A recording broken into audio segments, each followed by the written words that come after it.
Share ko lang pala sa inyo guys, itong aking Syngonium. Alam nyo bang 3 months na siya sa akin pero hindi siya lumalago. Anyway, nagbibigay siya ng babies, ayan. Pero hindi na talaga na as in, ano siya, kumbaga makapal. Ayan. So, ang ginawa ko, kinat ko na lang siya guys para kapag tumubo siya ulit ay mas maganda siya tingnan or mas makapal siya tingnan.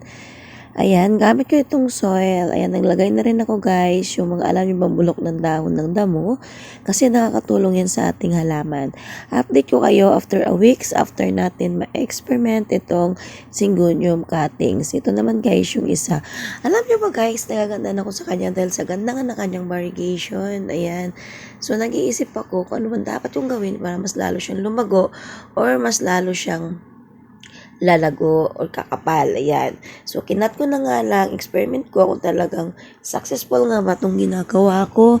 Kasi ang alam ko, sa pagpo-proning ay mas maganda at gustong-gusto ng halaman na pinaproning sila dahil mas lumalago pa sila. Ayan. Gamit ko dito guys, more on rice hull and then soil.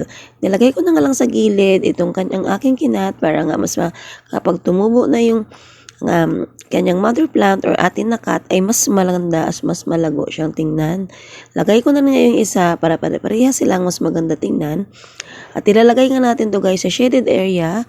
Huwag natin siyang paarawan hanggang hindi pa siya stable kasi nga baka mamatay lang at sayang lang naman. Ayan, so diligan natin to guys to sure na bago natin siya malagay sa shaded area mamaya ay okay na nga siya.